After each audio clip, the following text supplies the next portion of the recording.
पर देखिए बिल्कुल पूरा नया सेट हमने डाल दिया है और ये जो एक्स्ट्रा स्ट्रिंग्स हैं इनको हम काट लेंगे। तो पिछले दिनों में हमने एक क्लास की थी हाउ टू ट्यून गिटार। तो गिटार ट्यूनिंग को लेकर हमने पिछले दिनों में एक क्लास जो की थी उसमें मैंने बताया था साउंड कोरसेट नाम का एक एप्लीकेशन है, वो भी मैंने इसके ऊपर सर्च किया है। तो ये है वो एप्लीकेशन ब्लू कलर वाला, इसको हम इंस्टॉल करेंगे और इसी गिटार को ट्यून करूंगा मैं और दोबारा से पूरा आपको प्रोसीजर समझाऊंगा कि कैसे हम गिटार को सही ढंग से ट्यून कर सकते हैं अपने मोबाइल फोन की मदद से। तो हमारा जो ट्यूनर है वो इंस्टॉल हो चुका है, देखिए। ओके, तो मैं अभी यहाँ से एक ट्यूनिंग आपको दिखाता हूँ। तो जैसा कि आप देख पा रहे हैं, फर्स्ट स्ट्रिंग को मैं प्ले करूंगा, डी फ्लैट दिखा रहा है तो इसको थोड़ा टाइट करेंगे। ई फ्लैट पर आ गया। फ्लैट का मतलब होता है एक जो साउंड है जैसे C, C sharp, D, D sharp. तो पहले 3 नोट्स हैं C, C sharp and D.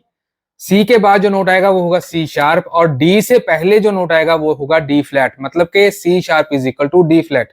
नाम दो होंगे, साउंड सेम होगा।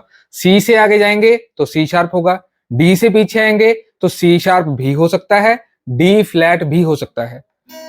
तो अभी जैसे आप देख रहे हैं ई फ्लैट है, ई फ्लैट का मतलब ई से पिछले वाला। ई नोट आ गया। तो इस तरह से हमारी पहली स्ट्रिंग ट्यून हो चुकी है। सेकंड स्ट्रिंग बी से थोड़ा हाई है, लूज करेंगे।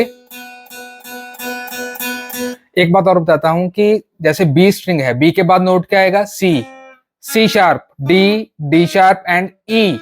1 2 3 4 5, फिफ्थ फ्रेट पर है ई नोट। तो ये ई नोट और नीचे वाली जो स्ट्रिंग है उसका नाम भी ई है। तो इसका मतलब है इन दोनों स्ट्रिंग्स का साउंड एक जैसा होना चाहिए। ये खराब हो गया, ये भी खराब, ये दोनों एक जैसी हैं। तो मतलब ई के साथ ई साउंड मिल गया, मतलब आपके दोनों स्ट्रिंग्स एग्जैक्टली ट्यून हो चुकी हैं। अब हम ट्यून करेंगे थर्ड स्ट्रिंग जो है जी।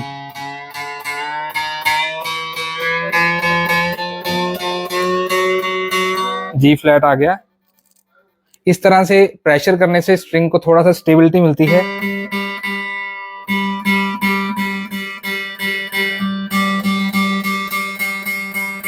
अभी देखिए जी स्ट्रिंग के बाद ओपन जी, जी के बाद G sharp, A sharp, then B. Second string का नाम है बी एंड फोर्थ फ्रेट और थर्ड स्ट्रिंग पर भी नोट मिलेगा बी। तो ये दोनों बी के ऊपर ट्यून है। अभी ये ई के ऊपर हल्की हल्की ट्यूनिंग अभी खराब हो सकती है क्योंकि नई स्ट्रिंग्स हैं, नई स्ट्रिंग्स थोड़ा सा लूज जल्दी हो जाती हैं। तो अभी फोर्थ स्ट्रिंग डी,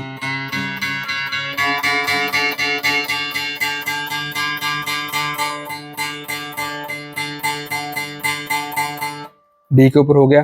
तो डी स्ट्रिंग में देखिए डी, डी शार्प, ई, एफ, एफ शार्प, देन जी, मतलब फिफ्थ फ्रेट के ऊपर जी नोट। एंड थर्ड स्ट्रिंग का नाम क्या था जी, तो ये मिलेगा जी और जी।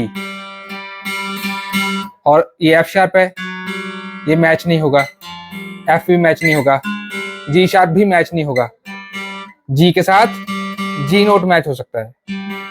और नेक्स्ट स्ट्रिंग है हमारी ए।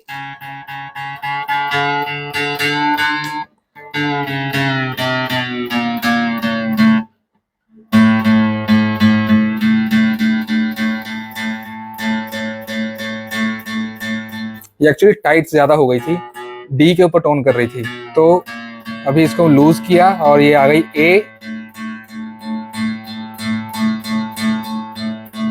अब ए में देखिए ए शार्प, बी, सी, सी शार्प, देन डी, वही फिफ्थ फ्रेट के ऊपर D naught and fourth string का नाम भी डी।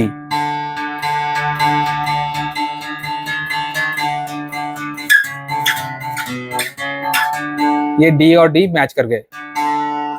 अब नेक्स्ट है लास्ट स्ट्रिंग ई।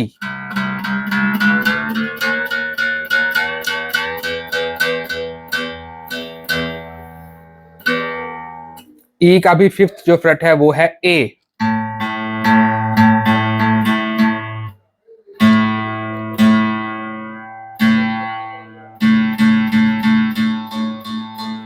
जैसा कि मैंने पहले कहा कि नई स्ट्रिंग्स हैं जिस वजह से हल्की हल्की ये उतरती रहती हैं।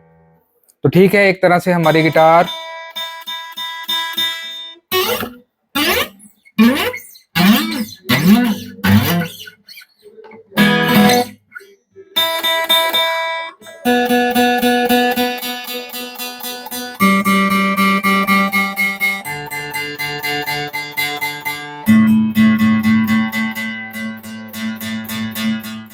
ऑलमोस्ट हमारी जो गिटार है वो ट्यून हो चुकी है।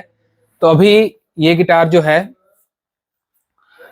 यामाहा F280 बेसिक मॉडल है यामाहा की तरफ से, आप ये खरीद सकते हैं यहाँ पर भी और ऑनलाइन से भी आप परचेज कर सकते हैं। तो ये था हमारा आज का सेशन जिसमें हमने बताया कि गिटार की स्ट्रिंग्स कैसे चेंज कर सकते हैं और उसको अच्छे से ट्यूनिंग कैसे कर सकते हैं। धन्यवाद।